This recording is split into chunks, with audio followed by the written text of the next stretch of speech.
Welcome to National Signing Day. Coach Schuman here. We're going to talk today as much as we can about National Signing Day and everything that goes into it, and cover each team and break them down. A couple quick thoughts. Number one and number two looks like, as far as from a recruiting class standpoint, it's going to be Alabama, which may have the best recruiting class they've had ever. So we'll go through each class. We'll pull them up. We'll go and look at 24/7 Sports and see what they have as far as rank goes, and just kind of talk about some of the players as far as we know. All day long, we'll be tweeting out stuff as well at NUCsports.com and National Underclass. At Coach Schuman on Twitter. Before I do that, I want to give a shout out to my own guys at Red Bank Regional. We already had Owen Laughlin sign with Richmond, and now we have Nassim Abdullah sign with Castleton State and Brian Nowitzki. So who's going to be signing today as well, and he's going to be signing with Baldwin Wallace out in Ohio. So it's really, really two of our linemen and our quarterback linebackers. So pretty cool stuff.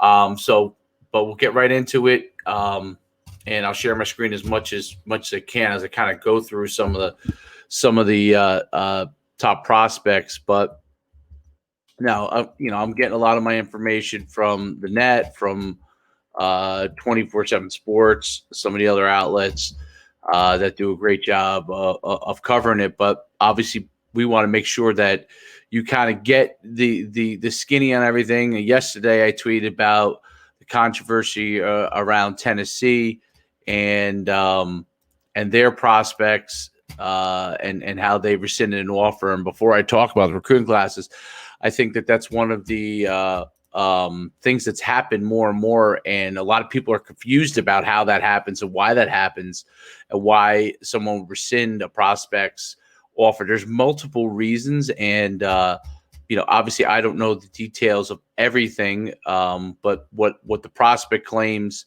and what the top prospect claims and what Tennessee claims are kind of two different things. Prospect claims that Tennessee basically took their offer because they didn't want him anymore or didn't have availability after being committed for all that time. And then Tennessee says that they didn't think he would be eligible from a recruiting standpoint. Who knows? There's obviously Tennessee's a big mess that has to get cleaned up. And, I think that's going to affect a lot from a ranking standpoint and what continues to happen there, because Tennessee is in a situation where they got an uphill climb after many years of having trouble in recruiting, and they got a major uphill climb from that standpoint. The other cool thing that's going on, you got a ton of offers that are going out as well. That's become a new thing. So National Signing Day becomes one of those deals where people are signing, because a lot of them sign on an early signing day. And not as many sign as they used to on National Signing Day to sign that early signing period. So you have a lot of schools that use the opportunity to offer players for 2022 and 2023 and beyond. So that's really cool process that I see happening more and more from that standpoint. So, but this used to be the Christmas day for schools, and but it's not the case as much as it used to be. But it's still a huge day. This is a day that now people are solidifying their class, and there's all kinds of different things going on, which is really cool from a recruiting standpoint. Like I said, this is definitely a bonanza with people trying to get their last player signed. You saw a couple I tweeted out earlier today. The Raging Cajuns had a bunch of guys sign, and they just had a great year. You see, and they're reaping the benefits of that as one of those sleeper schools out there. Alabama signed their running back that they were hoping to get signed, which was a 5-star, and so they got that taken care of. Michigan signed a top D lineman.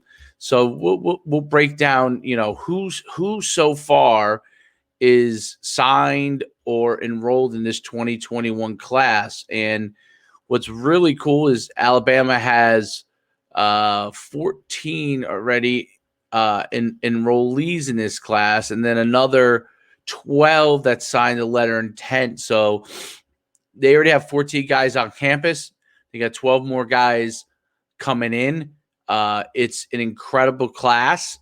As far as their national rank, like I said before, they are number 1. Last year they were number 2. They have an incredible number of 5-star commits in this group. Let's get the breakdown of that. And this 5-star, look, Rivals.com or 24/7 Sports are kind of the main providers of those things. So you could kind of look at, they're all pretty much in range, but Alabama has 1, 2, 3, 4, 5,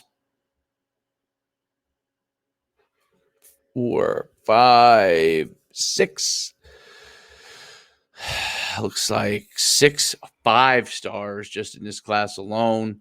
And everybody else is a mega prospect, 4-star higher, other than 2 or 3 guys. So some really, really interesting prospects. They signed, as far as from a top tier standpoint, and he's already enrolled, the number 1 tackle, J.C. Latham from IMG Academy, nationally ranked number 2, according to 24/7 Sports, the number 2 offensive tackle in the country, Tommy Brockermeyer from All Saints Episcopal out of Fort Worth, Texas. The number one cornerback, JaQuincy McKinstry out of Pinson Valley, Alabama. The number 2 wide receiver, Ja'Cory Brooks out of IMG Academy. Just going to get through their top guys and then get you some interesting ones too in their class. St. Thomas Aquinas is Dallas Turner, the number 1 player at defensive end. The number 4 player at defensive tackle, David Payne from Belleville, Michigan. We announced this earlier. The number 2 running back of the country, 5-star Kamar Wheaton, who is at 5'11", 190 out of Garland, Texas, Lakeview Centennial. And I think that's the bulk of the 5-stars in this class. As usual, they already have a lot of these guys enrolled. They have the 2 top tackles, which is just unbelievable. They got the number 2 offensive guard from Fort Valley, Georgia, Terrence Ferguson on the offensive line. They also got, I know I'm missing him here. I thought they got a center. Yes. Yeah, I said center. James Brockermeyer is number 1 player at his position. And then Jaden Roberts out of Houston, Texas, offensive lineman. So they basically have 4 out of 5 offensive linemen that are top tier in defensive line, which is always a huge get for them from that standpoint. And it's a situation where they now have a lock on getting great linemen. And so if you're a quarterback that goes there, and they signed a dual threat quarterback as well, you're talking about a group that's going to be protected. And that's why you get more and more skilled players coming there, running backs, receivers, and their wide open offense. Always, they don't hire assistant coaches. They hire they don't hire assistant coaches, they hire head coaches. So, as assistants, which is amazing, and which brings in even more talent, because Nick Saban could say, hey, he's got so many former head coaches on his staff. The guys he got has huge NFL experience. So that parlay is a huge thing from a standpoint of what they're doing there from a recruit standpoint. So it's incredible. So Bama's number one. This could be the best class that Alabama has had of all time. I mean, 24/7 Sports says the highest ranked class in their history. A couple other announcements. I announced this earlier. Kentucky beats out Auburn for 4-star linebacker Trevin Wallace, who's definitely a top player. So now you get over and you say, how does it affect their recruiting? I mean, the separation between top programs, and you'll see as we get to number 2 here, Ohio State. And as you go through the rankings, and this is 24/7, I'll give you Rivals rankings too. 24/7 has Bama 1 right now. It's probably going to stay that way, but Ohio State 2, Georgia 3, LSU 4, Clemson 5, which I think is interesting. Oregon 6, USC 7, which I think is really interesting, as well as Texas A&M at 8. Notre Dame kind of consistent where they are at 9. Michigan still recruiting strong at 10. And so, that's kind of your top 10. Other surprises, and I'll go through classes that had some surprises as well. And like I said, I was wrong. Alabama had 7 5-stars, 15 4-stars. Ohio State has 5 5-stars, 13 4-stars. Georgia has 4 5-stars and 11 4-stars. Kirby Smart's still getting top players. Ed Orgeron still riding high, even though they had a little bit more of a difficult year. LSU at 4 with 2 5-stars, 15 4-stars. Clemson with 3 and 14. Oregon 19 4-stars. USC 1 5-star, top player in the country, mind you, which I thought was really interesting. 14 4-stars. Puts USC in a great position. Texas A&M 1 5-star, 15 4-stars. Notre Dame 12 4-stars. Michigan 1 5-star, 12 4-stars. Oklahoma's at 11. University of Miami with big move with 2 5-stars at 11 and 11 4-stars. Florida with at 13, North Carolina 14. It's a big move for them from last year. Wisconsin 15, Tennessee at 16. If they weren't in the SEC, that would probably be good. They salvaging the class. It's interesting what they're doing. I don't agree with some of the stuff, but I don't know the big picture. Texas 17. Texas obviously going through with Sarkisian. He got a 5-star. We'll talk about that. Maryland at 18, which is incredible. That's one of the top in the Big Ten. Ole Miss at 19. Nebraska at 20. And then let's go down a little bit of the list. Pittsburgh, a little bit of a surprise at 25, which is a real good class for them. We go down. Kentucky at 31 is pretty good for them, although for the SEC, not great. But some dips in classes I saw with Washington down to 34. Minnesota is definitely a little bit of a drop from where they were. Rutgers with a big move up to 41, 2 4-stars, 18 3-stars. Cincinnati at 42, 24 3-stars. That's an excellent class for them. Memphis with an outstanding class with 25 3-stars. So really interesting from that standpoint. If you look at by conferences, you look by conference.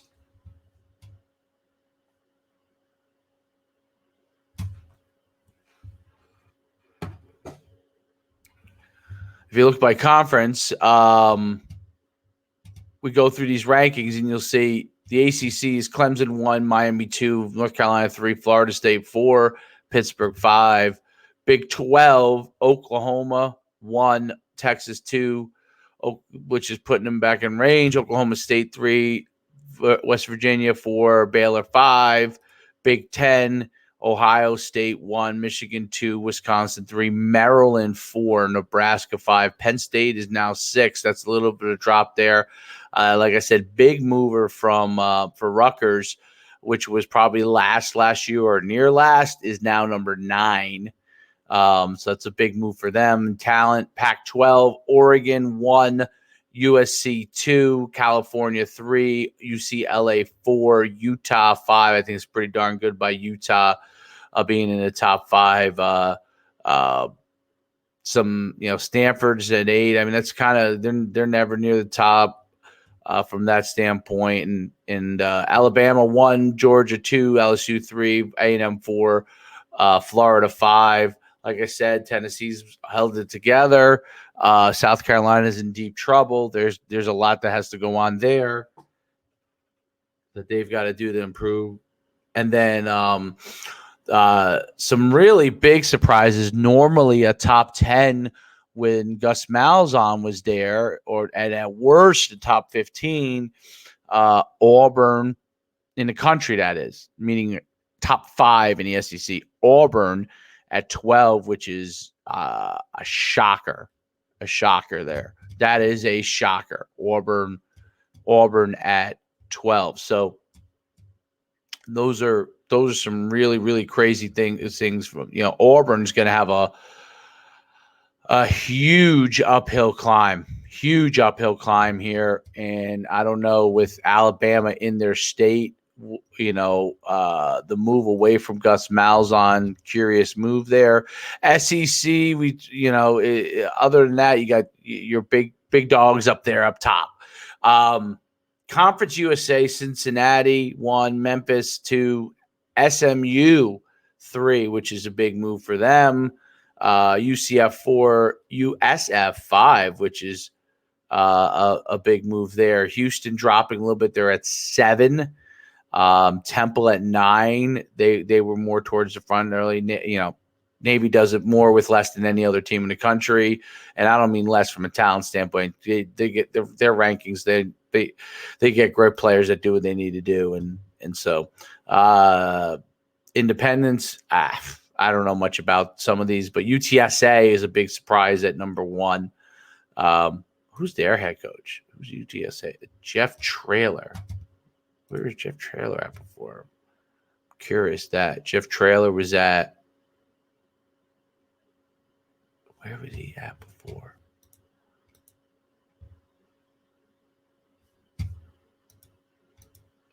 I mean, that's a big move there by them. UTSA being number 1 in Independence. That's pretty impressive. North Texas 2, Florida Atlantic 3. North Texas has been steadily getting better and better recruits. FIU 4, Rice 5, and then you're kind of moving down the list there. Marshall at 11 is a little bit of a shocker. They are one of the powers in that conference. I mean, what are we going to see you say? The AAC. I'm sorry. Cincinnati's AAC. I don't know what you're talking about. AAC was Cincinnati. Conference USA is UTSA.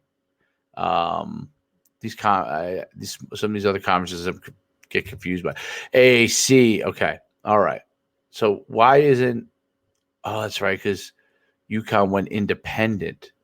Got it. Okay. Independence, Notre Dame, obviously number 1, BYU number 2, 16 3-stars, Army 3, Liberty 4, New Mexico State 5, UConn 6. That Massachusetts 7. So UConn is behind New Mexico State in recruiting. I'm going to have to take a hard look at that. My goodness.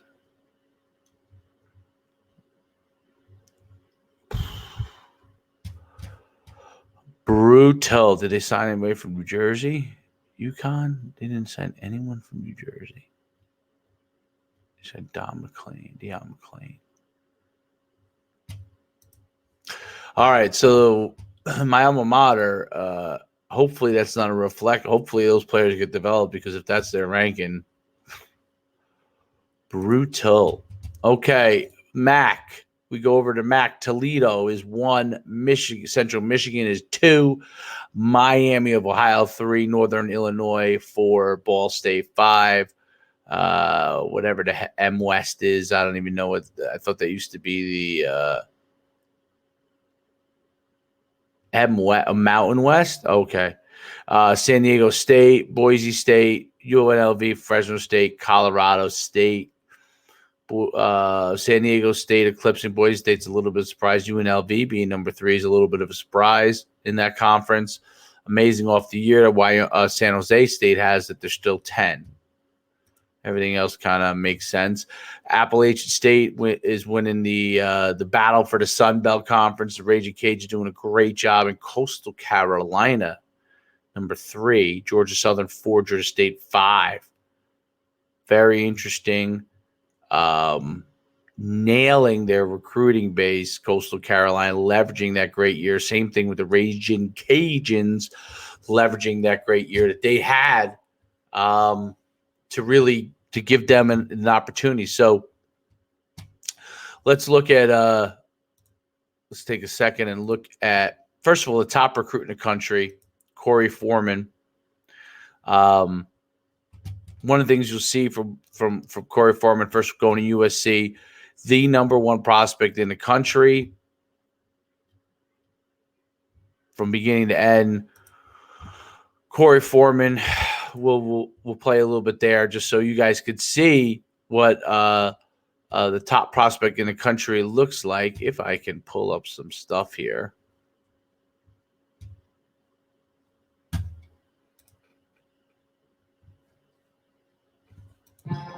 It was never about the gold. It was always about the goals. All right. Corey Foreman.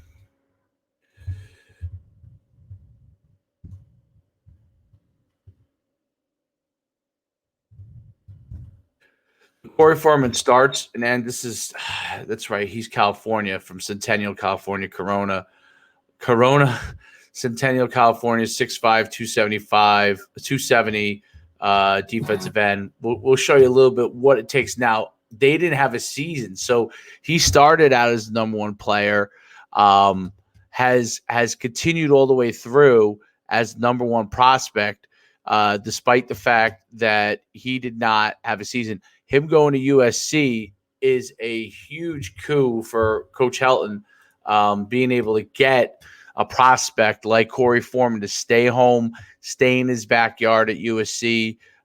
When you see something like that, you know that there's that quietly, like they played better this year. They're quietly improving. USC is a program that I think if they continue to go in the direction they're going, they could end up being back with an opportunity to be a power in the Pac-12 conference, and that's a huge move for USC in getting Corey Foreman. He was the guy that we talked about as being the number 1. We featured him last year. We talked about him in the past. We've done a bunch of videos analyzing him. You can see those over on YouTube if you're not joining us from there.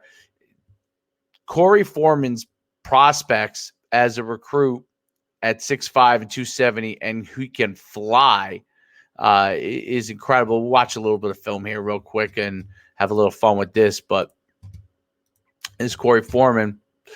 All right.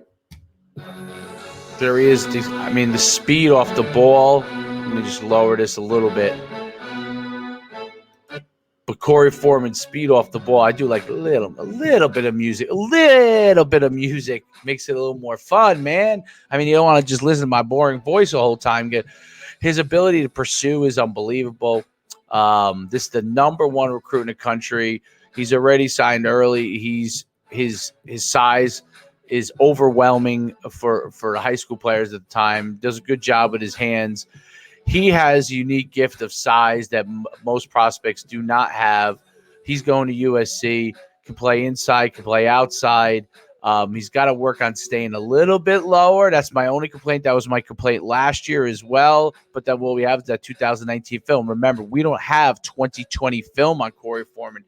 This is him as a junior. So, unbelievable prospect. And we got a little glitch here. Okay. And Corey Foreman making plays coming down the line. Physical. I mean, look at his punishment there. Corey Foreman is the number one player in the country, listed from beginning to end. And I talked about a prospect like him and what it kind of impact he's going to have on the defensive side of the ball. In the Pac-12, the defense is going to be a huge. The team that has more of a defensive lineman that can make sacks in the spread offense are going to have a huge advantage over everybody else. So Corey Foreman going to USC in that signing is huge for them. I can't underscore that. I'll take any questions if you guys have questions as you're going through this process. What should 2022 prospects be looking at? So real quick rundown of USC's rest of their recruits. They're ranked 7th nationally according to 24/7 Sports. Corey Foreman was their number 2 ranked team in the Pac-12. A couple of the guys that they picked up that I really like: pro-style quarterback Jackson Dart out of Corner Canyon, Draper, Utah, 6'3", 210. He's big, physical, pro-style guy.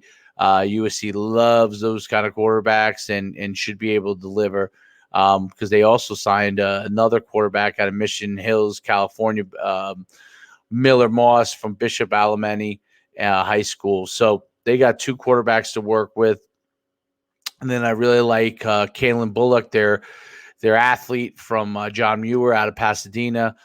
You'll see the theme. They signed almost all their prospects from California. They only went outside probably for defensive linemen and offensive linemen, which is my guess. But they did sign Maximus Gibbs from St. John Bosco, which is a local guy at 6'6", 385. He's a monster guard. Ty Buchanan from Cowlin, Corpus Christi, Texas, another guard at 6'5", 280. A real huge emphasis. They already have 3 enrollees, and Anthony Beavers from Narbonne, Brandon Campbell from Katy, which is a powerhouse program in Texas, a running back for both 4 stars, and Michael Jackson from Desert Pines out of Las Vegas, 3-star. Excellent class for USC. Okay, and I said I'd get around to it, and it took me a while, but Ohio State, who signed, I mentioned before, a good amount of 5 stars, leading the way from a 5-star standpoint is Jack Sawyer. I mean, so they have 21 guys that have signed a letter of intent. Okay, I didn't see any enrollees yet. Player personnel, Mark Pantoni did a great job of compiling everything along with Ryan Day in this class. They made some moves today as well at the position on defense, and so they made some moves around there, which I'll get to in a little bit, but want to kind of stick with. So Jack Sawyer for Pickering North. Again, USC's improved their national recruiting even more than when Urban Meyer was there, and Ryan Day's really exploded that. So getting Jack Sawyer, defensive end, 6'5", 248 for Pickering North. We'll take a quick look at him in a little bit later. They got him 5-star Mecca Egbuka from Steilacoom, Washington, and went way out west to get him. They have Donovan Jackson from Episcopal in Bel Air, Texas. Travion Henderson of Hopewell in Virginia, running back, 5-star. Macallum McCord, pro-style quarterback, 5-star to St. Joseph's, Philadelphia, PA. Fantastic prospect from the time he was young. Number 3 in his position. Travion is number 1 in his position. Donovan Jackson, number 1 in his position at guard. Mecca, number 1 in his position at wide receiver. Jack Sawyer, number 3 in his position, number 1 in the state of Ohio. And I think we might have featured him earlier this year. So those are their 5 stars. Some other prospects that I think could do, some amazing things. You don't have to leave the state of Ohio to find a linebacker, and they got a great one, inside linebacker from Ironton, Ohio, and Reed Carrico. And then Marvin Harrison Jr., obviously son of Marvin Harrison. St. Joe's Prep in Philadelphia at 6'3", 190. We'll take a look at his film when we're looking at the Ohio State guys in 2 seconds. And then I love the size they got at offensive tackle with Zen Mikulski out of Indiana. They got a huge tight end, Sam Hart from Colorado, and they got a punter all the way from Australia. So incredible class, incredible diversity as to where the players are from around the country. Ohio State taps the whole entire country. And so fix something here, but that's a huge component to what they're doing now, Ohio State. And from a recruiting standpoint, that gives Ohio State the ability to call themselves a national recruiting base. That's huge for Ohio State. Huge to have a national recruiting space and not just be locked in to the Midwest states. They do a great job of getting the best players out of the Midwest, but they also went around the country and pulling 2 guys out of Philadelphia, QB and wide receiver. You can expect those 2 to have a connection. That's going to be fantastic out of St. Joe's Prep. So let's take a little look at Marvin Harrison back in 2019, although we probably have some film there for that. And we'll get this going. So this is Marvin Harrison Jr., son of Marvin Harrison, who played for the Indianapolis Colts, Hall of Famer, one of the best receivers of all time, played with Peyton Manning, fantastic route runner. We'll watch a little Marvin Harrison and see what makes him so special. Isolated one receiver side. He's got that same length his father has.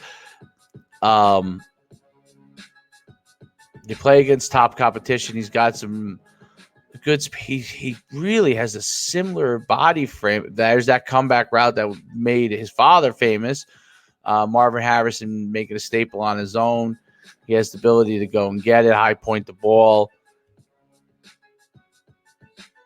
puts his foot in the ground, great route runner. You know, it's interesting when kids grow up and they mirror the athletic movements of their father or mother, and the genetics on that is incredible. And he shows that, like the toe tap there, the great route running on the quick out route. I mean, you could see that he could run every route, and as he continues to work and improve, you're going to see Marvin Harrison. Like a little glitch there. Marvin Harrison really becomes something special. Marvin Harrison Jr., that is.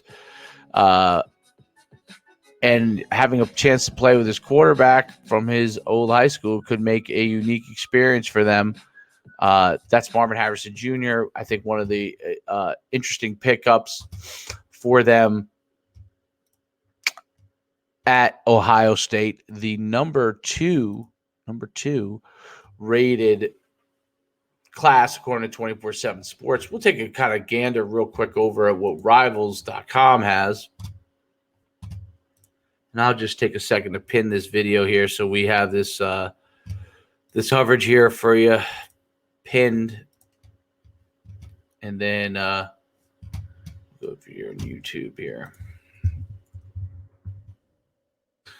If you have any questions, you could always you could hit me up here. If prospects have questions about recruiting, if you're a 2022 or 2023 and you have a question about recruiting, don't hesitate. Ask those questions that you need to get answered now.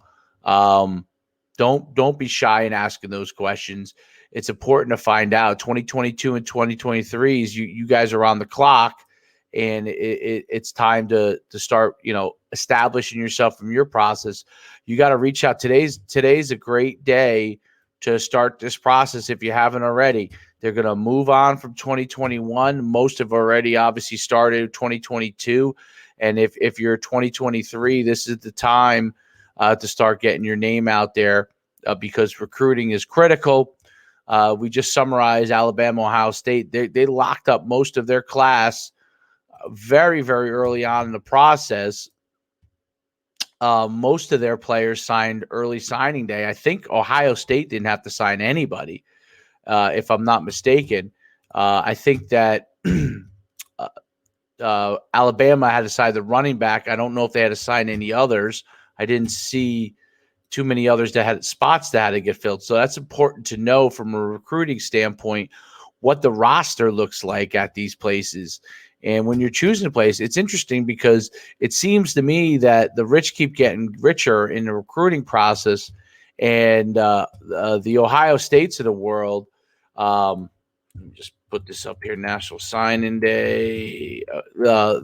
The Ohio States of the world, the Alabamas of the world. Now you see some of the other schools that have a chance there to try and move into the top 5, with Auburn kind of jumping out of the mix. So you're going to start to, obviously LSU was in the top 5. Notre Dame every single year is in the top 10.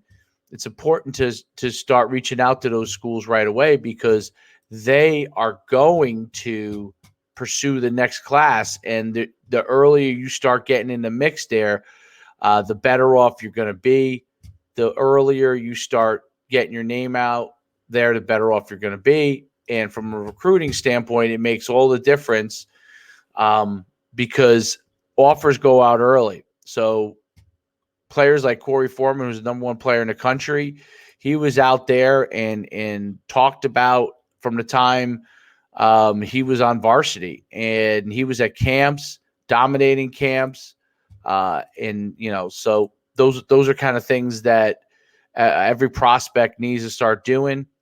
They need to get their name out there now, start reaching out to schools now, and finding out, what they're looking for, and finding out what their rosters are, so they have an opportunity to get recruited.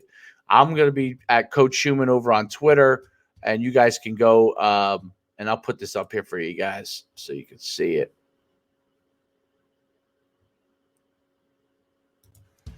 This is one of the most I also have this video here I'll share with you quickly.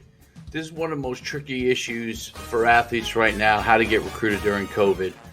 There's some specific things that you can do to really help your situation. But if you're a class of 2021 and possibly even class of 2022, this is going to be a difficult process, because the NCAA has allowed athletes to be able to come back and have another year.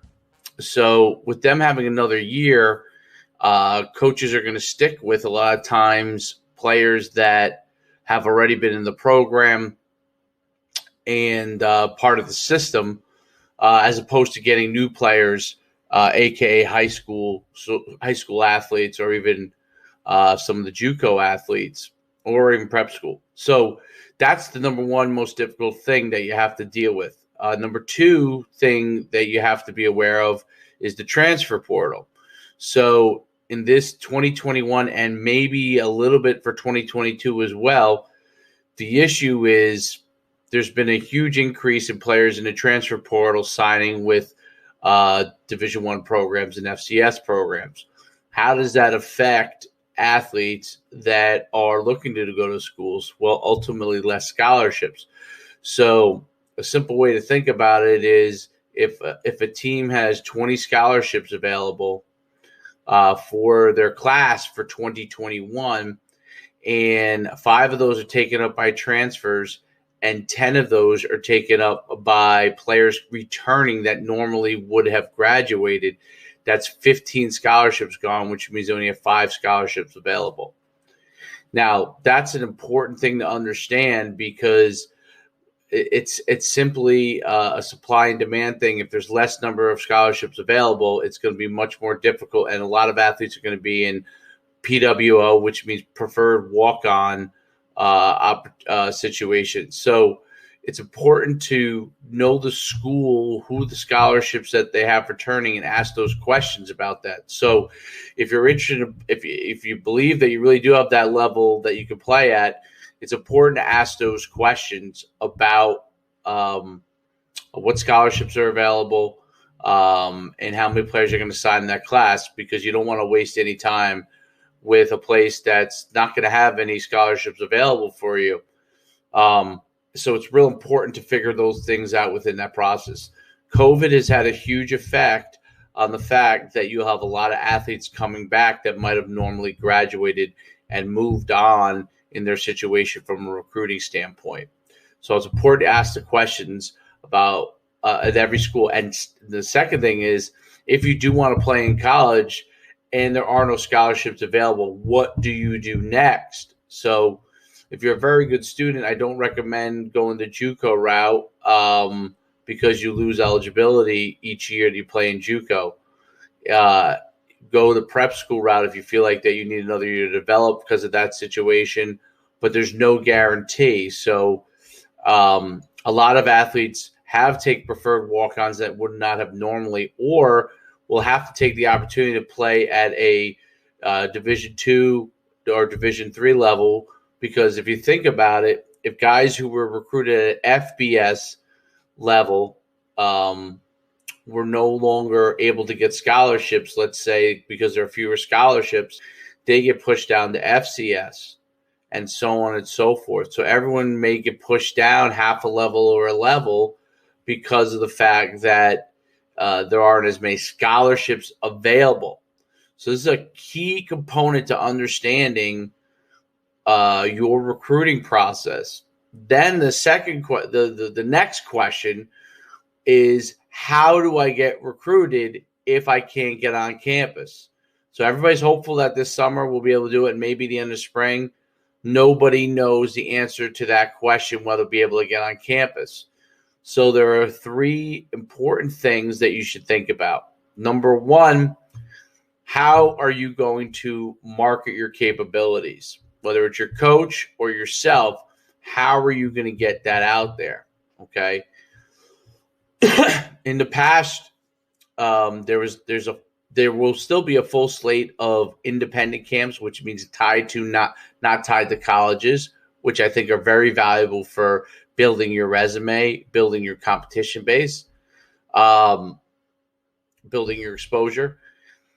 The summer camps for colleges most likely will be back this year, but we don't know. So you can't take a chance that you're hoping for that like you did last year, like a lot of athletes did last year, and it doesn't work out. So a really key component is to figure out how can you showcase your skills. So one of the ways you could do that is do a virtual combine. I've seen colleges like Penn State send instructions for it. We have instructions for it at NUC Sports, and we'll break out that film for you.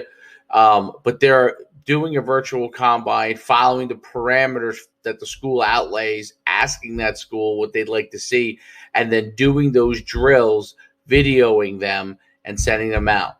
Okay.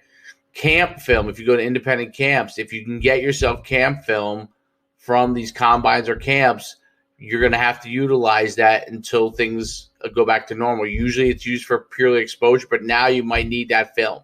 Okay. Obviously, your game film, if you got to play this year, your game film is important. If you didn't get to play this year and you played in an all-star game, or you attended a camp, you're going to have to use whatever film you have or do a virtual combine and send that information. It's not as good as what you would normally get, but it's definitely better than doing nothing, okay? Or 7-on-7 as well, if you're with a club 7-on-7 team. The next thing you have to do is, how do you position it out there? You're going to have all of your traits that make you a recruitable player, be able to tweet them, email them, text them, whatever opportunity you have to reach out. And you're going to have to reach out over and over again. If you don't reach out over and over again, you're going to limit your opportunities, okay? That's a critical component to it. You got to reach out over and over again. Okay, I would make phone calls to the schools that you're most interested in and talk to their coaches and see if you're someone that's going to be on their radar screen. I would do all of those things in order to put yourself in a better position. Okay, and then finally, you're going to have to see if you can schedule appointments with coaches that you can get on Zoom or whatever online conference call program they use to be able to meet them in person. I recommend making a video of yourself, introducing yourself, showing all your intangible size, height, weight, and reach, doing all those kind of things, your wingspan, and then also showing your athletic skills with an introduction to who you are, what kind of student you are, why you think you could be a Division I player if that's what you're looking for. What it is you love about the game, just so they can get a little bit more insight because they may not get to meet you. And then hopefully you could schedule that Zoom call or conference call with them where they can meet you online before, if they're not having a junior day or some sort of opportunity there.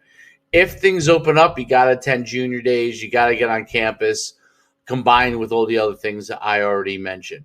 Okay, you're going to have to be proactive in this process more than you have ever been. Okay, and just to get in a situation where you think that if you think that not, waiting for someone to show up at your door, this is not going to happen anymore. It doesn't happen anymore, period. Okay, there is no such thing as being discovered where you could send huddle links and they get 10,000 of them. You have to be persistent. You have to showcase yourself. You have to show why you're different. And you've got to put multiple things together that can help you from that standpoint. Hopefully these things can help you get recruited. If you get a chance, subscribe to my channel, NUC Sports, NUC Football. Follow, give us a like, comment if you have any questions. If there's a video you'd like to see me do, hit in the comments a video you'd like to see me do, because I'll be glad to do it for you and answer. Great. So we covered a ton of stuff there. If you're prospects that you can ask questions to me over at Coach Schuman. If I don't get to it right away, I'll get to it at some point today. I'll answer any questions. I'll try and answer them live for you here as well if I can. So if you ask me questions on Twitter or on Facebook or on Instagram, I'm trying to kind of get through those. Hit those into me in the DM.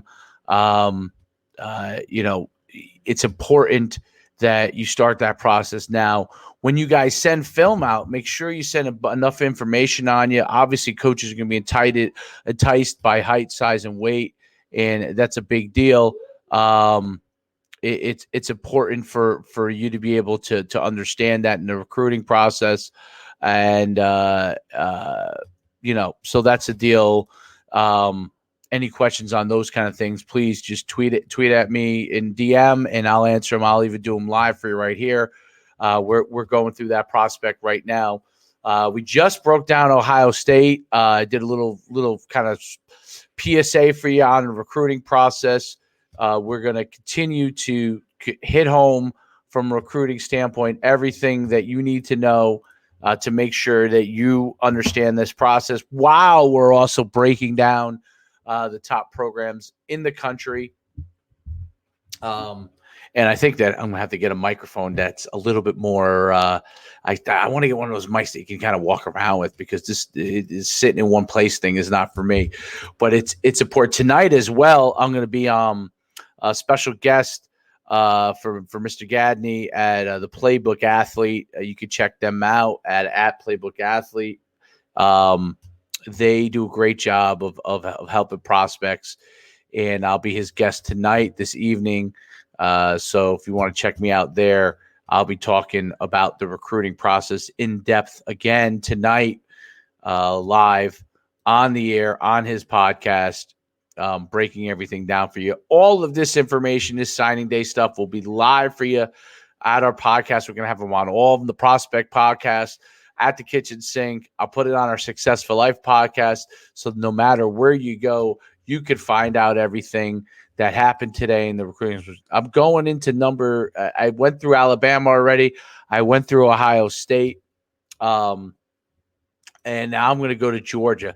So Georgia, I think if they could improve from an offensive standpoint and continue to get the prospects they have and opening things up a little more, being number 3 again, from a recruiting standpoint, the state of Georgia is an exploding state. with recruiting prospects. So it's incredible what University of Georgia has done. They have JT Daniels coming back. They had two he was the number 6 player over 2018. But Georgia has signed some of the best prospects on National Signing Day that anybody has had. You could see Kirby Smart is on today at Rivals.com with Mike Farrell. And so their signees, they had a heck of a day early signing period was a heck of a day.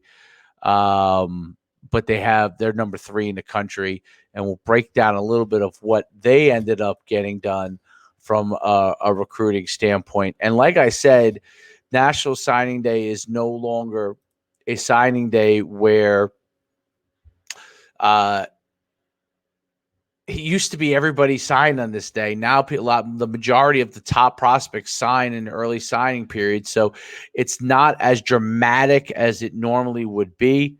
But Georgia, according to 24/7 Sports, number 3 team in the country. 5-star they signed is already enrolled. They have 16 guys already on campus. 4 guys, that have had to sign the letter of intent.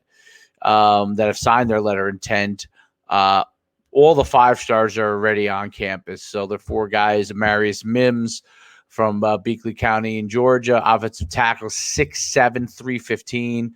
Brock Vandegrift, and Amarius, number 3 at his position at tackle, number 1 player in the state of Texas. Brock Vandegrift, dual threat quarterback, fantastic prospect, athlete, can put the ball in the money. We'll break down his film quickly. Number 2 prospect at his position, Xavier Sori, number 1 prospect at outside linebacker at 6'3", 214, could fly.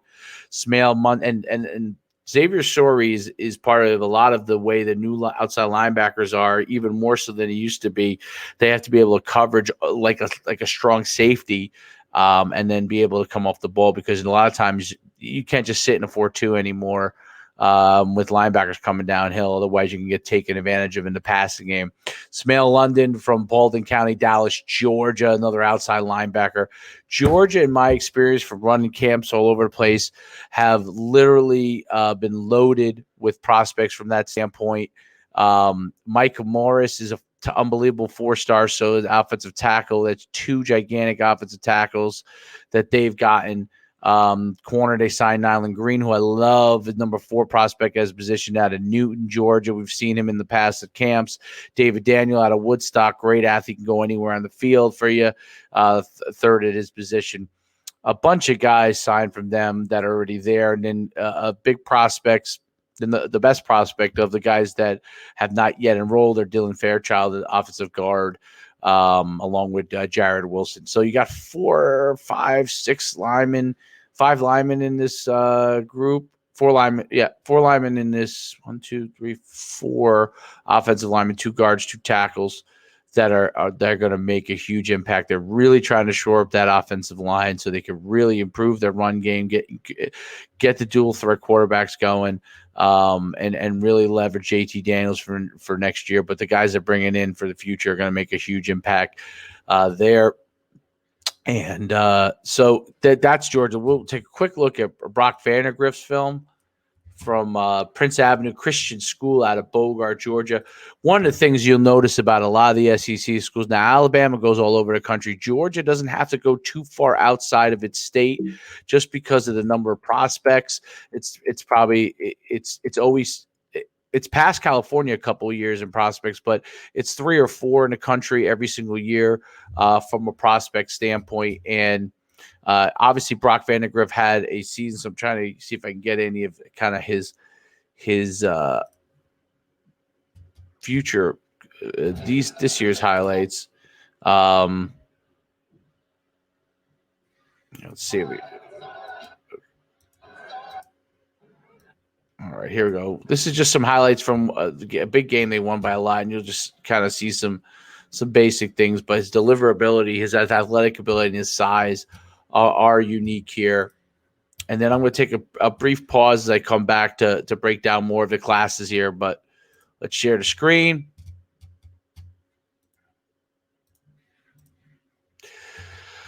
So we have Brock Vandegrift, huge prospect. Off the power read, throwing the slant, delivers the ball with great velocity. Runs an offense that translates really well. I mean, spread. He has the mobility, can deliver the ball. So his quick release is a game changer, which is why he's going to be an unbelievable prospect from. Played at a private school, which there'll be some real good athletes. But they'll also they'll dominate some programs too because of that. He could run the ball well. I think he's a good runner. He's got excellent size, which will allow him to be that kind of downhill runner. And he has, some explosive speed. But you'll see the quick release, the ability to get the ball out of his hands now and deliver it fast and furiously is a huge impact.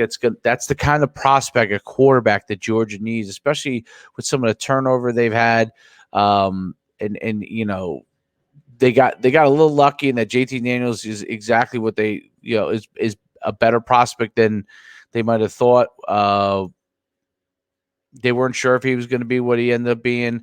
This kid right here, Brock Vandegrift, is going to be what they need. His arm and his athleticism, but just to release, the ability to get the ball out of his hands is electric, literally electric. He could throw from any position. It's interesting. Really, really interesting prospect. We'll return a little bit later. I'm going to take a little break here and just come back with you guys. So we'll just pause here.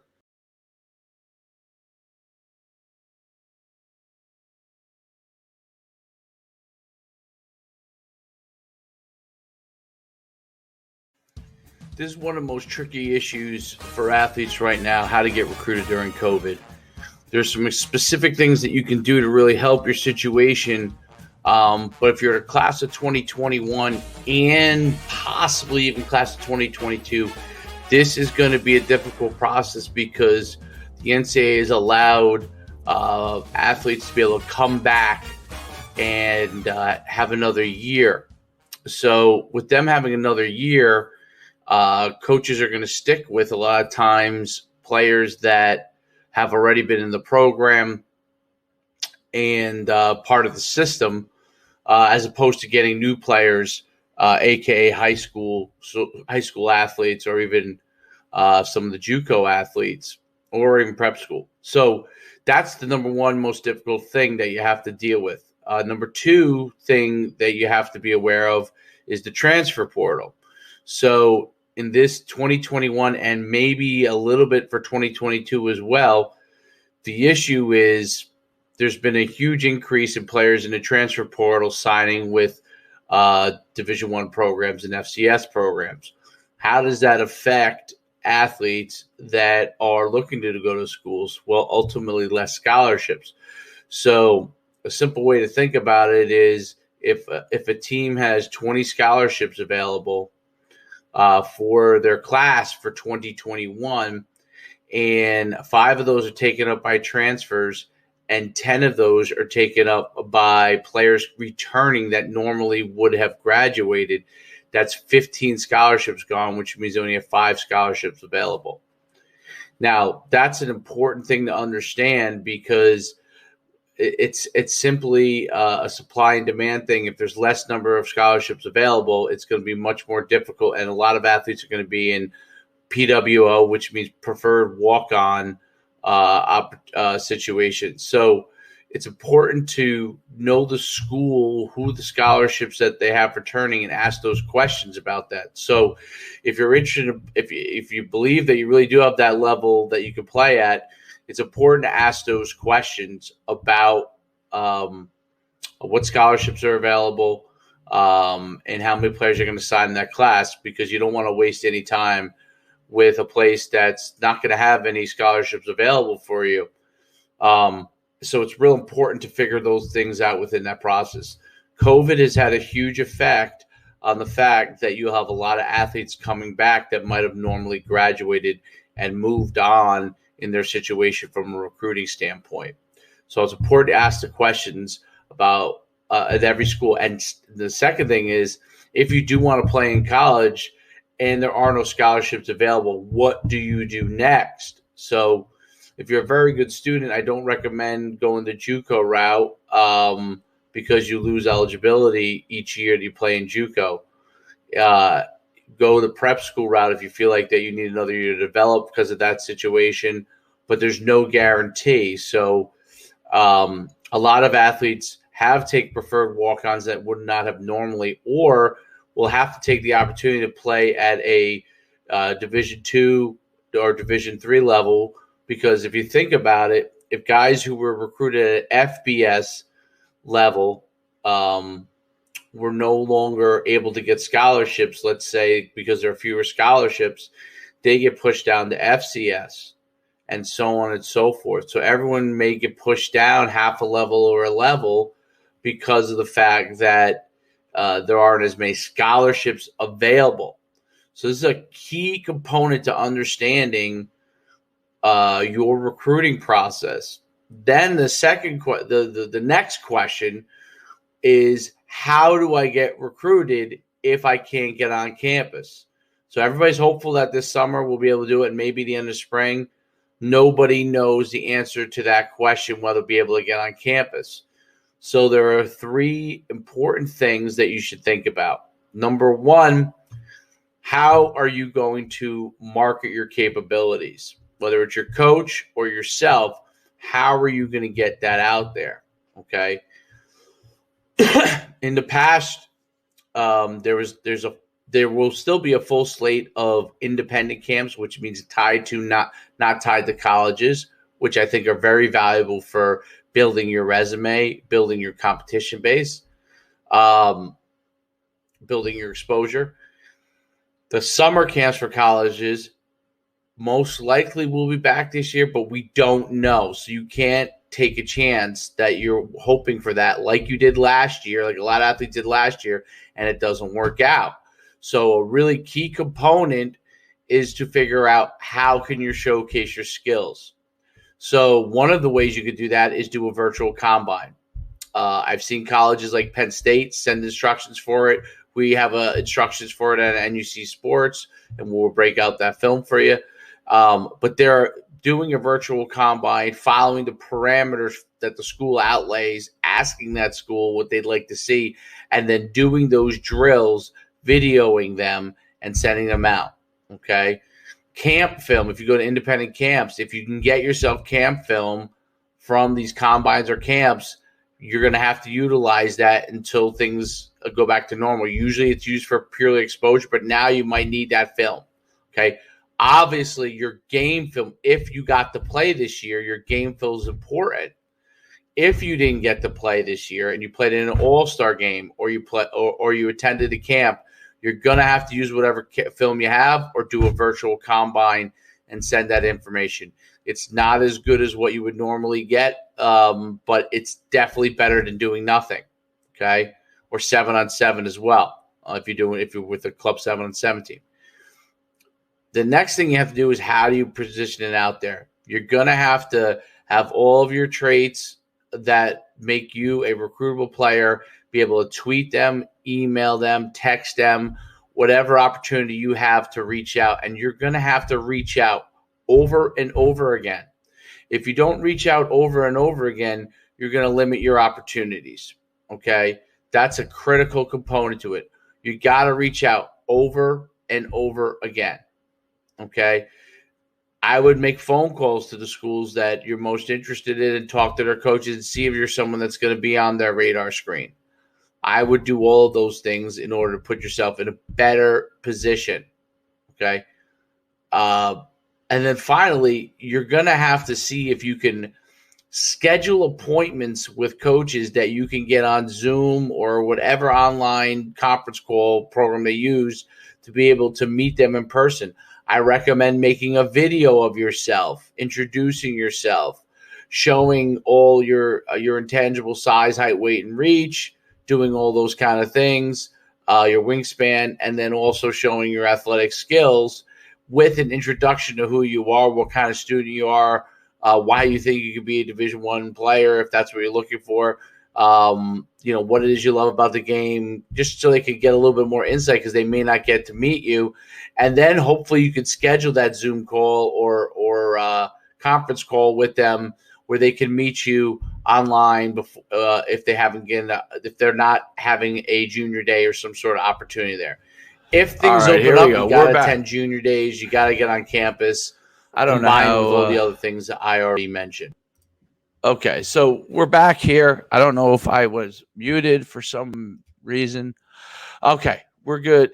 And so now the next thing that I want to talk about, so we went through 1, 2, and 3. So Georgia was 3. Number 2 was Ohio State. Number 1 was Alabama. We broke down their class. The next one, which really, really had an unbelievable class off of a 2 years ago winning the national championship.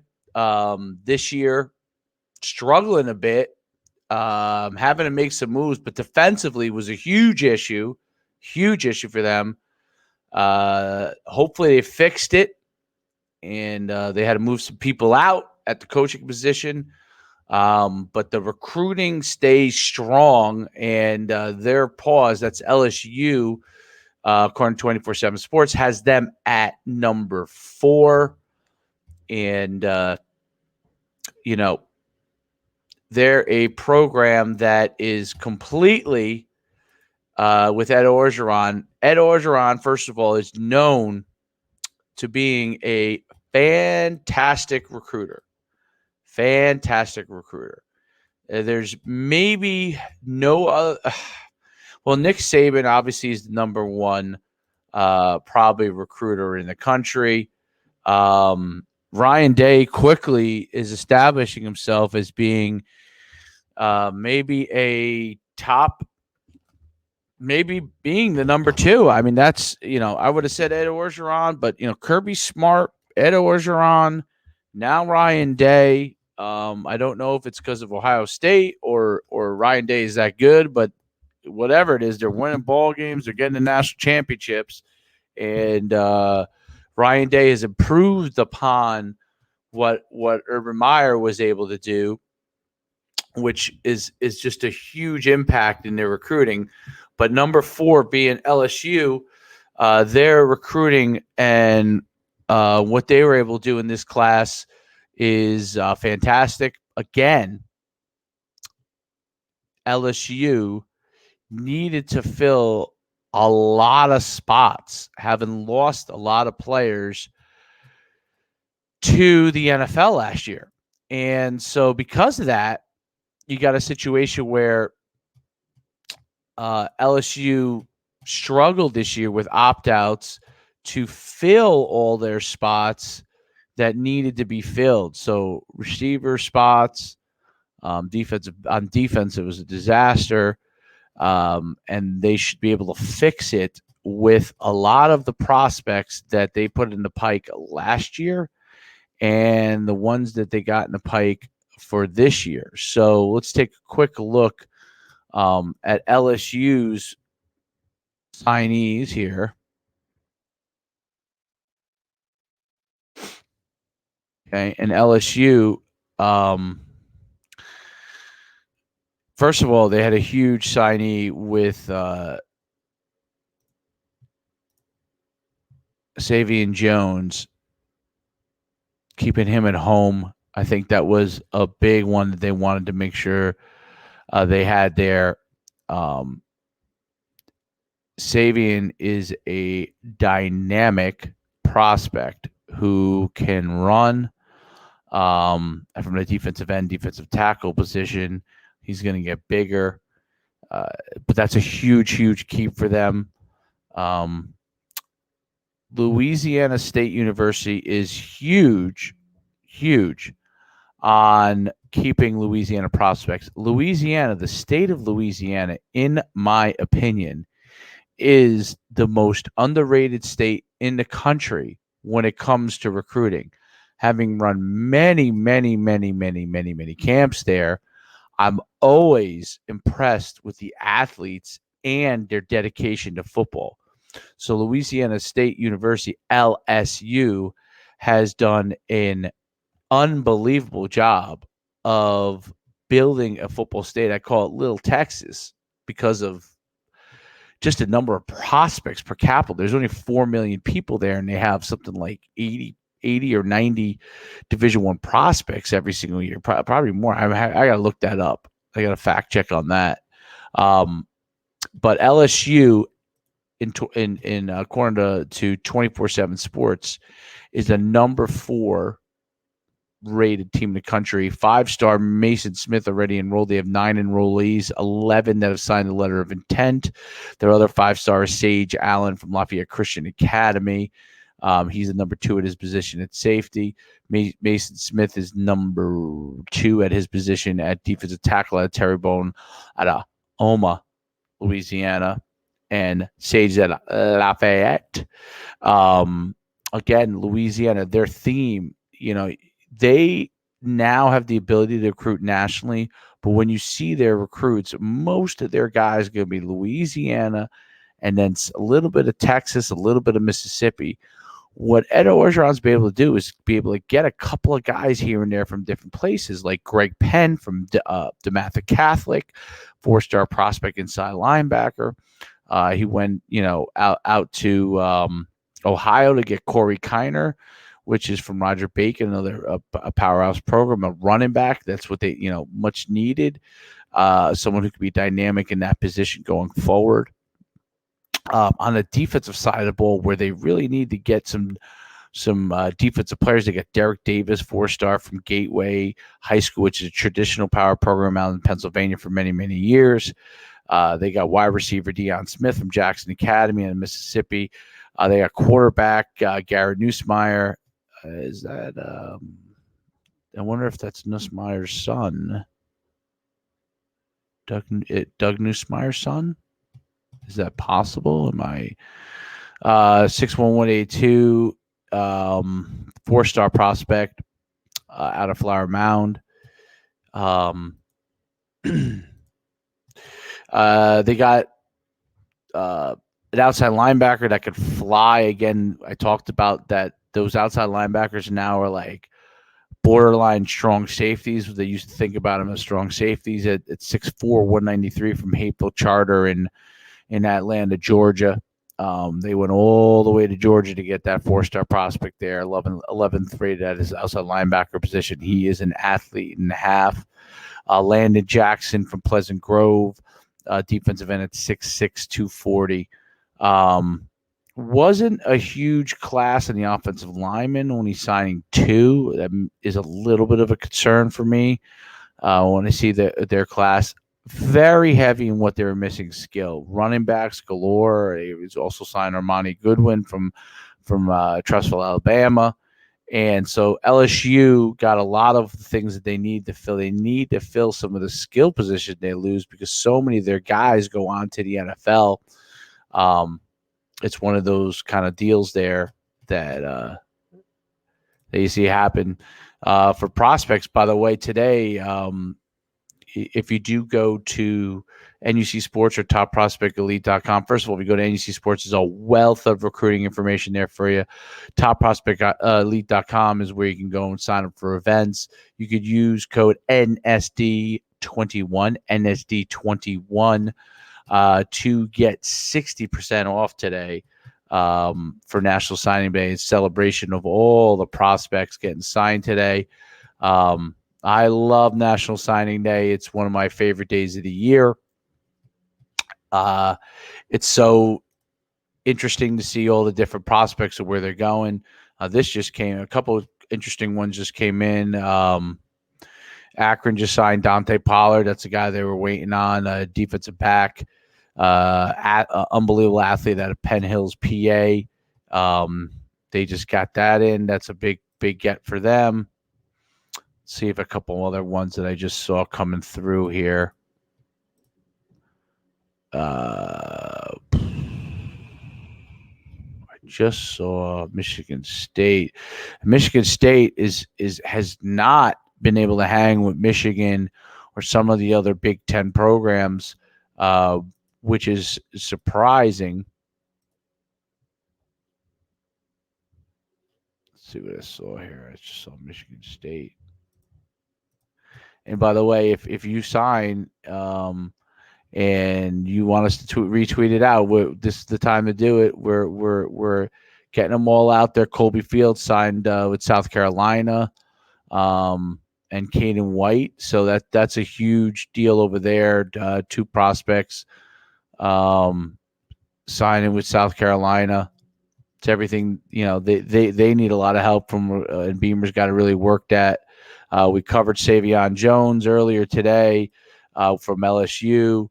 I don't think we covered this yet. I love Louisiana, Raging Cajuns, their class, man. There's plenty of prospects in Louisiana. The Raging Cajuns signed another one from Karenko, Kendall Williams, running back, who is definitely one of the sleeper prospects of that state. So Kendrell, Williams. I just saw a Michigan State prospect come through that I wanted to comment on.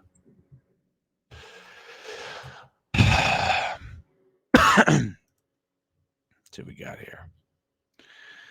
Let's see. Opelousas Catholics High School, Keon Coleman signed with Michigan State, which is a big get for them. Explosive athlete out of Louisiana. And anytime you're able to dip into states like Louisiana or Georgia, if you're from out of state, those are Florida, obviously. These are hotbeds on what you need to be able to do. Michigan State needs more of that. The biggest news of the day was Michigan flipping Oak Park's Rayshon Benny from Michigan State. And then they also added a Colorado flip. So Harbaugh, I guess, getting stability there from a situation where he signed, contract again, and so they're getting more stability, which is why they got a top 10 class. Let's talk about stability in these recruiting classes before I get to the number 5 class in the country. Before I wrap up my early part of the day here, National Signing Day. Stability in the coach that you have has become a huge part. So some of the upstart programs that are signing coaches but lose them every few years, that's been a problem in getting top recruits. Nick Saban has shown stability at Alabama. It looks like Kirby Smart is showing stability at Georgia. Todd Helton at USC, they gave him a vote of confidence. He got time to do it. If he continues to win, they could have stability there in USC in getting recruits. Oregon has some level of stability there. So, does Texas A&M have stability with Jimbo Fisher? I think so. I mean, he's always been a great recruiter. LSU and Ed Orgeron. LSU's always recruited great. Is there stability there? This year is a big year for LSU. This year is a huge year for LSU because then they can establish that stability that they need in order to keep pulling those top 5 classes every single year. Ohio State, obviously Ryan Day, in a very, very short time period, has given recruits the understanding that that's a stable place to be able to get recruited. So it's important for recruits to be able to feel like, even though a lot of them are looking to go to NFL in a very short time period, recruits seem to want to have some level of stability in that school. And if they don't, that they have a cachet coach or a coach with personality that really can get other players to come there. And I say that with what remains to be seen. What Mike Leach at Mississippi State, Lane Kiffin at Mississippi, Sarkisian, we'll see what happens at Texas. But some of these other places that have not. So Arizona State is starting to get, obviously, some stability there. So with Herm Edwards. And if they could win and create that stability, then they're in good shape. So the reason why I bring that up is Michigan's signing Harbaugh. I'm guessing they're thinking they got stability there just because their prospects are pretty good, even though they haven't been able to. They didn't have as good a year this year, and so that stability goes a long way. Why do you think Rutgers goes and gets a much improved class? I would say, even though it's his first year, Schiano provides stability. Okay. And if people believe that there's stability in the program, top prospects are going to be more likely to entertain the opportunity to go there. And I think that's a huge, huge part that's underestimated and undervalued in recruiting, the stability of a prospect and what the prospect is looking for from a recruiting standpoint. So I think that's a key thing. And I think that, when prospects are looking to find players, that's what they're looking for. To find coaches, they're looking for a level of stability that is a game changer for them. And there's no doubt about that that's the case there at a lot of the bigger schools. That's where you do see that separation, and the up-and-comers need to have that stability as well.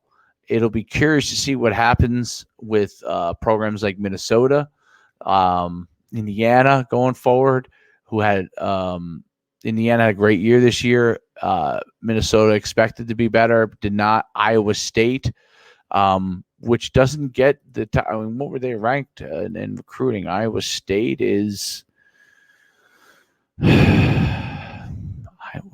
Iowa State even in the top 50? They must be in the top 20. Yeah. Iowa State, according to 24/7 Sports, is 53, and Indiana is 54.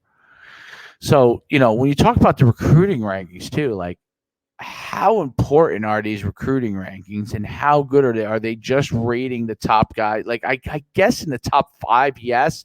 When you get out of maybe the top 10, is there big differences in the 3-star that's going to Indiana versus the 3-star that's going to Arizona State? I don't know that there is. I think it's how they develop. I think size and athleticism is a big part. Like, I love what Iowa State does with their recruiting. They signed Tyler Moore, who's a 6'5", 245-pound tight end out of Iowa. They signed a Canadian wide receiver, 6'5", 200 pounds, Tristan Michaud. They're thinking outside the box from a recruiting standpoint. They signed an offensive lineman, Dodd Sauzer, from the state of Iowa. They get their Iowa prospects better than the University of Iowa, maybe even. They signed a 6'7", 260 tackle that needs development out of Davenport, Iowa, from Assumption. He's going to give you everything he has. They signed Jim Bonifaz, 6'5", 255.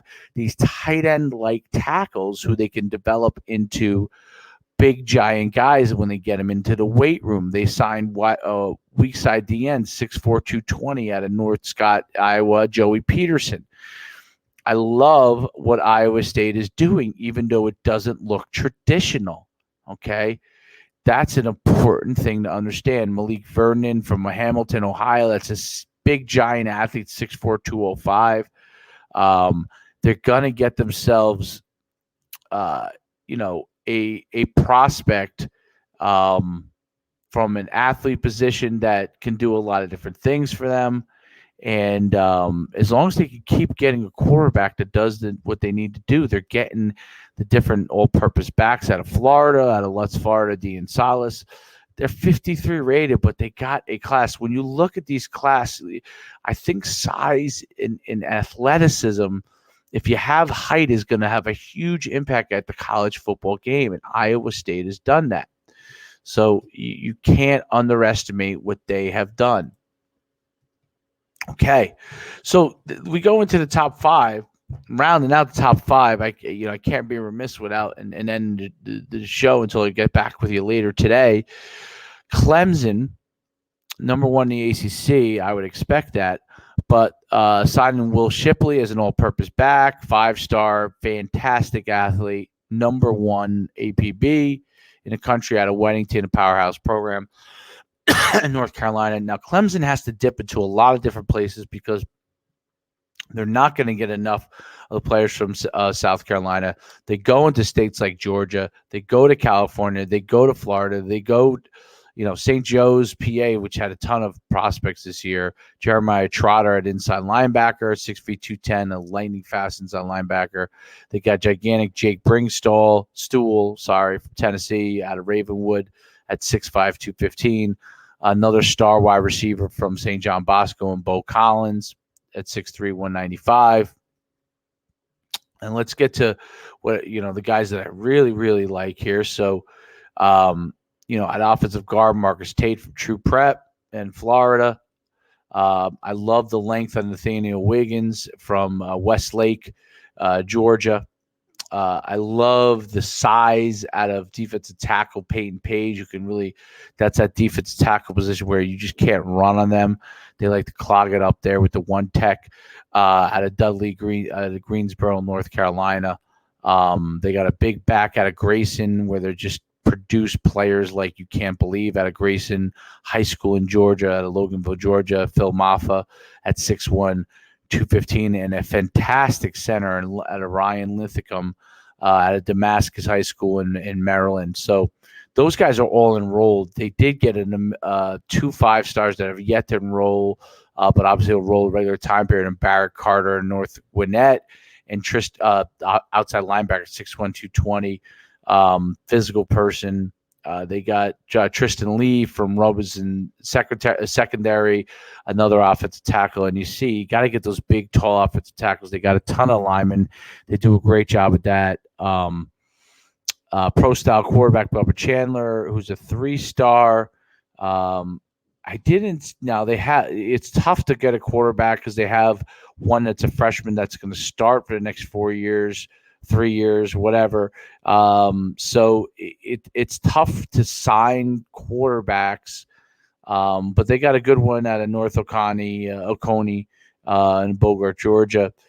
So I thought they did a really good job. Number 5 is good. Obviously, I think if you're in a top 10, you're in good shape. If you're top 5, you're in really good shape. And I think they got a lot of prospects that could fit that Clemson mode. It'll be interesting to see. They got 5 guys out of Georgia, 3 from Florida, 3 from North Carolina, 2 from Tennessee, 1 from California, Maryland, 1 from Pennsylvania, 1 from South Carolina, 1 from Texas. Not a ton from South Carolina. 4 offensive linemen, 4 receivers, 3 defensive linemen. Pretty rounded class out there for Clemson. A lot of players that are really going to have an impact for them for Clemson. It's important to recognize that the prospects that are coming in and how they develop them. And before I go, I want to talk to a couple of my home state things. So we went through the top 5. Bama 1, 2 is Ohio State, Georgia is 3, 4 is LSU, 5 is Clemson. Let's see. Let me just go over to Rivals.com real quick and look at their 2021 class. This was 24/7 Sports, who had their team rankings. Rivals, slightly different. They have Alabama 1, Ohio State 2, Oregon 3, LSU 4, Georgia 5. Hating a little bit on Clemson there. I said the USC is the surprise out of all of them. I guess Oregon nailing Ty Thompson from Gilbert, Arizona at quarterback's a huge get for them. That's a 5-star. And Kingston Sumataya from Utah at offensive line at 6'6", 306. Those are 2 huge gets for them. And signed, early on in the process. They're waiting on Byron Cardwell. He hasn't signed yet. Everybody else is signed. I do love the height of their prospects at Oregon. Jonah Miller from Tucson, Arizona at 6'8", 303, and Maliki Matavo from Henderson, tight end, 6'6", 240. The height, I'm just going to give you a rundown of their top 10 heights. Okay, 6'8", 6'6", 6'6", 6'5". 3 of those 4 are offensive linemen, and 1's a tight end. 6'5" tight end, another one. 6'5" DN, 6'5" wide receiver, 6'4" quarterback, 6'4" DN, 6'4" wide receiver, 6'4" athlete. They have a lot of height. I talked about this earlier, that height is a big deal in football because you can pack size onto it. Okay. You're either going to have speed and athleticism or have height and athleticism. And those are two things that come at a premium. You have to be able to have it, but that's Rivals.com's Type 5, a little bit different than what you have in the Top 5 over at 24/7 Sports. I want to break down a couple of, some hometown state Rutgers. Their prospects, their top guys are Elijah Clark out of defensive back from Camden, New Jersey, 4-star. Kyrie Banton from Newark, linebacker, 6'3", 215. Carnell Davis, wide receiver out of Melbourne, Florida, 3-star. Al Shahidi Salam from East Orange, running back, 5'9", 170, athlete, can do a lot of different things. Shaquan Loyal, DB from Newark. Huge representation over there from Newark, New Jersey. Cameron Stewart from Shillington, PA, 6'4", 225 DN. Jordan Thompson, athlete out of Morris Plains, 6'3", 235. Kayshawn Griffin from Hamilton, New Jersey at 6'5", 260. Let's look at their height. So they got Kevin Toth at 6'6". I think he played the Hun School. They got Henry Hughes at 6'6", 228. They got 6'6", 6'6", O-line, D-line, linebacker 6'5", DN 6'5", tight end 6'5", DN 6'5" at Rutgers, 6'4" Cameron Stewart, 6'4" Desmond Igbinson, athlete from Union, 6'4" Irvington, 6'4" offensive lineman Philadelphia, and Tyler Needham, 6'3". Lots of height. I think that they did a good job there. That height is a big. Again, I love height in your prospects. I think you have a chance, even if you have maybe less. Then the height is a huge advantage, and then go my alma mater. So I thought Rutgers did a great job. We go over to my alma mater, UConn. But try not to look at the star rankings because you get caught up in that. I just want to see height here. See, and this is where I see the difference. So defensive end 6'4", 245, O-line 6'4", 285, O-line from DeSoto, great program though, 6'3", 260. Linebacker 6'3", 225, 220. I like him. Langston Hardy, and another linebacker out of Hialeah, Florida, DeAndre Spate. Dipped into Jacksonville, Florida for a lot of different prospects. Not a huge class. They are returning a lot of guys. So I know that was a strategy in not playing to get all their guys to return. So that'll be interesting to see. I think UConn's best sleeper prospect, maybe Christopher Johnson out of Jacksonville, Florida, the athlete. They always love going into Canada to get a player. So my guess is if you can learn the American game, Mick Bell could be a good prospect at defensive back. And then the size on Price Yates out of San Antonio, Texas, defensive end. Hopefully those guys can help do some things because they got to have to develop these guys because they're not getting, their size alone is not as big. And you compare that and it just makes it tough when you get in the game. So, but we're hopeful. Anyway, that's through lunch today. That's a little breakdown of the top 5 classes for 2021 National Signing Day. Continue to go over topprospectelite.com. Use code NSD21, and we'll be back more today. Tonight I'll be on Playbook Athlete talking about recruiting and what you can do to improve as a recruit. That'll be a great show on there with Joe Gadney and talking a lot about the recruiting process, what's going on now with everything with COVID, what's going to happen, what's the change going to be, is there going to be any changes, what are we going to look at for the future, 2022 athletes, 2023 athletes, today's the day, start setting your stuff out now. If you don't want to be behind the 8 ball. All right, we'll talk to you soon. Coach Schuman signing off. National Signing Day, enjoy it. I'm going to enjoy it. I'll be with my players today. that are signing and taking lots of pictures and enjoying that process. Doesn't matter where you are, it's where you're going. Keep improving, keep working on what you got to do to improve.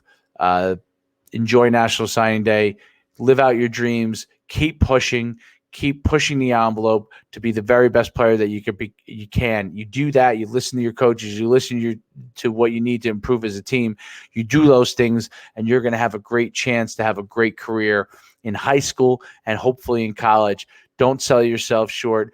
Reach for the moon. Coach Schuman signing off.